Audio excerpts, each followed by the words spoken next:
हर हर महादेव।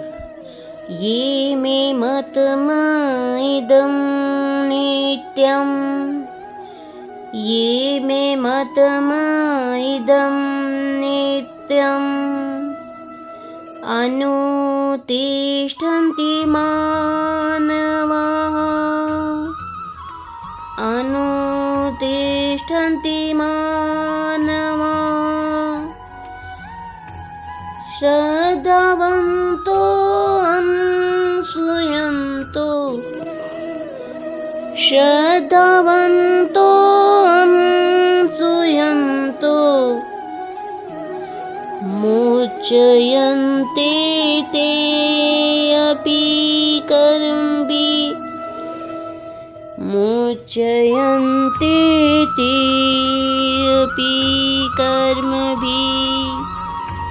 यहाँ भगवान श्री कृष्ण अर्जुन से कहते हैं, जो व्यक्ति मेरे आदेश के अनुसार कार्य करते हैं, कर्तव्य करते हैं, ईर्ष्या रहित होकर इस उपदेश का श्रद्धा पूर्वक पालन करते हैं, वे सकाम कर्मों के बंधन से मुक्त हो जाते हैं। भगवान श्री कृष्ण का उपदेश तो वैदिक ज्ञान का सार है, इसलिए हर मनुष्य को उसमें श्रद्धा रखनी चाहिए।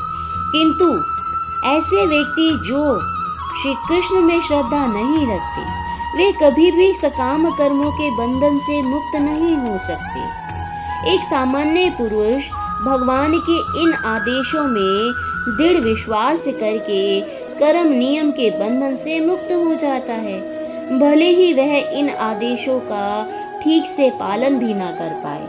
कृष्ण भावना अमृत के प्रारंभ में भले ही श्री कृष्ण के आदेशों का पूर्णतः पालन ना हो पाए, किंतु मनुष्य इस नियम से रुष्ट नहीं होता और पराजय तथा निराशा का विचार किए बिना निष्ठापूर्वक कार्य करता है। वह विशुद्ध रूप से कृष्ण भावना अमृत को प्राप्त करता है। तब उसका विश्वास कृष्ण भावना अमृत में रहता है, उसका लक्ष्य भगवत प्राप्ति की ओर रहता है। यहाँ भगवान श्री कृष्ण अर्जुन से कहते हैं, जो व्यक्ति मेरे आदेश के अनुसार कार्य करते हैं, कर्तव्य करते हैं, ईर्ष्या रहित होकर इस उपदेश का श्रद्धा पूर्वक पालन करते हैं, वे सकाम कर्मों के बंधन से मुक्त हो जाते हैं। भगवान श्री कृष्ण का उपदेश तो वैदिक ज्ञान का सार है, इसलिए हर मनुष्य को उसमें श्रद्धा रखनी चाहिए। किंतु ऐसे व्यक्ति जो श्री कृष्ण में श्रद्धा नहीं रखते, वे कभी भी सकाम कर्मों के बंधन से मुक्त नहीं हो सकते। एक सामान्य पुरुष भगवान के इन आदेशों में दृढ़ विश्वास करके कर्म नियम के बंधन से मुक्त हो जाता है, भले ही वह इन आदेशों का ठीक से पालन भी ना कर पाए।